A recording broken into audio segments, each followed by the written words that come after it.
Hello, good evening, and welcome to my channel, Happiness Hacks for the Post-Pandemic World, from World of Lord Shri Krishna. Now, it is an extreme privilege for me to be trying to offer consolation to those who lost their near and dear ones during the lockdown period and could not physically be there to offer their condolences to their loved ones, their friends, their family members, and moreover, many who could not even be by their near and dear ones as they breathed their last. And we know how disturbing that aspect of this pandemic had been to our nation at the time when bodies were being dumped at the Varanasi grounds and there were not enough cremation beds, wooden beds stacked up, fire logs stacked up to burn the bodies. And it was broadcast, unfortunately, over the global media because we ourselves are so transparent in our own broadcasting. And we didn't realize that we are projecting the worst possible image, where other countries like Italy had similar dilemmas when the pandemic broke out in Italy. But today what we're going to do is look at how actually even the Lord himself chose a very, very low-key exit from the world. Do any of us know? I mean, there are versions that say he was on some Vamana and he fetched the Gopas and the Gopis and Radha and he took them away to Vaikuntham. Maybe he did that in his spirit body. But the mortal end of Krishna, everybody knows, was nothing to write home about. Nobody knew how to expand on it because there was nothing to expand on it. He just lay hit by an arrow on the left foot, the big toe of the left foot, which a particular hunter mistook for a deer from a distance. And when that hunter saw what he had done, he fell at Shri Krishna's feet and he said, "I beg your mercy, please punish me any way you can." And Krishna's answer was that this was my will. This was my time, and this is the time for me to terminate the Yadu clan. So it was all pre-planned. But as the events unfolded, initially his father Vasudeva was ailing and Vasudeva breathed his last, and Krishna was nowhere around. Krishna was meditating in the Tapovan forest. Arjuna happened to be there when Vasudeva breathed his last. Arjuna conducted the final rites, the cremation for Vasudeva, and heartbroken that he had to break this news to his beloved friend and mentor Shri Krishna, he set out for the Tapovan forest to find Lord Krishna. 48 hours, he and 3 of his party, the people who had come with him to find Krishna, went scouting around the forest, and they could not locate Krishna. Finally, when they found him, he was merely a lifeless body. And Arjuna had a complete breakdown.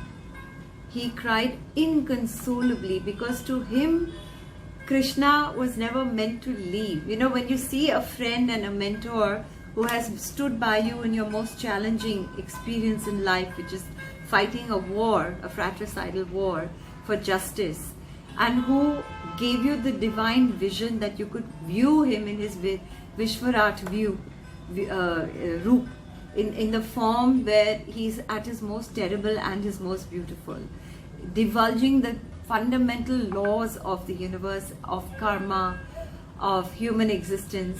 After having been through all that, when you see that great Mahan soul, just a body, and undeclared, undiscovered, you can imagine how shattered Arjuna was. So everybody around him consoled him and they said, "Don't worry, his soul is immortal and you will be again connected in some other way, in some other space, in some other life." So Arjuna decided, okay, then I don't have the time now to go and spread the word. So, and there were no court messengers or any staff from the kingdom that he could tap into. So he himself conducted the final rites to say goodbye, to bid goodbye to the beautiful form of Lord Krishna, who was effulgent, full of light, love, laughter, you name it. It was said of Krishna's body that once your eyes were fixed upon his transcendental form, If you were a woman, you were unable to withdraw your eyes. And once that form had entered the ears of the sages and become fixed in their hearts, it would never depart. What to speak of acquiring fame? The great poets who describe the beauty of the Lord's form would have their words invested with transcendently pleasing attraction. And by seeing that form, even during the Kurukshetra battle, Krishna as a charioteer for Arjuna, all the warriors on the battlefield of Kurukshetra attained the liberation of gaining a spiritual body similar to the Lord's. So what are we trying to gain in terms of solace from the way Krishna exited the world? He did so without a fuss. It didn't bother him in the least that there were 10 tribal members who lived in the Tapovan forest, members of the tribe who were there to say goodbye.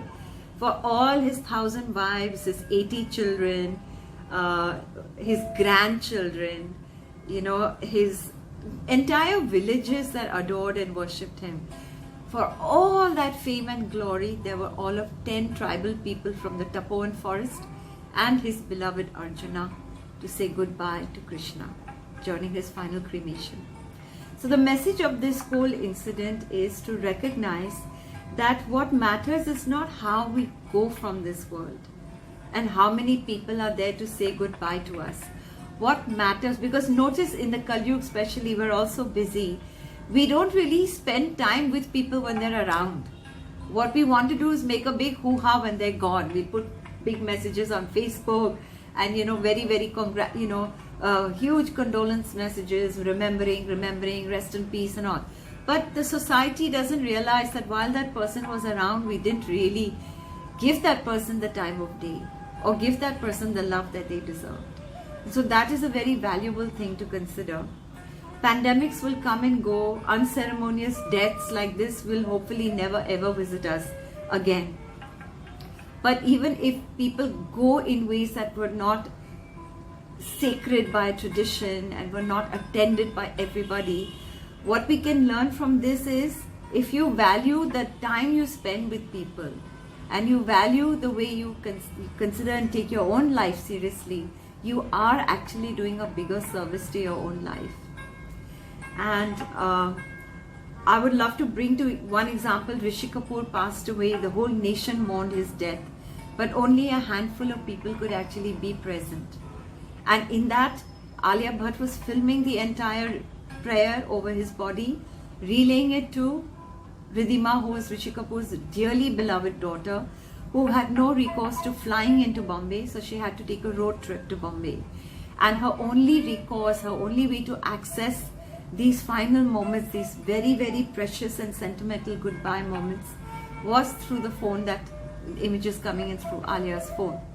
And of course, people didn't understand. They were like, why is Alia taking a film out of a funeral? Like, is that like respectful? Is that the done thing? I mean, how? But this is what she was actually trying to do, is to bring Ridhima into the final farewell goodbye moments. So I think let's put our hands together, pray for those we've lost. I know that I cannot be of much consolation. Everybody is suffering from deep wounds on this account. But at least let us understand that we live in a very unpredictable climate. We live with uncertain tomorrows, climate disasters, an urge to change the way we live, the way we approach natural resources. All that is what the pandemic is holding up a mirror to. And if we want to not see any more trouble like this, if we want to see the earth in a happier space, then we have to take that sacred vow of living more conscientiously and much, much more in love with the planet, who has been our mother and our earth, who's feeding us, feeding millions and millions of us every day. So let us keep her air pure, her water pure, and let us keep cutting down on fossil fuel consumption, on fast fashion, things that all of us have been guilty of. And on that thoughtful, pensive note, not worry about how we leave, but how we live. That is the message that I got now from Shri Krishna. On that note, if you enjoyed this content, Please support me by subscribing, liking, sharing, leaving your comments so that I know you're out there and that I am being able to reach you and help you heal if possible and help others to heal. So when you take this forward, you're also helping to bring healing and love to other people from the beautiful world of Shri Krishna. Jai Shri Krishna.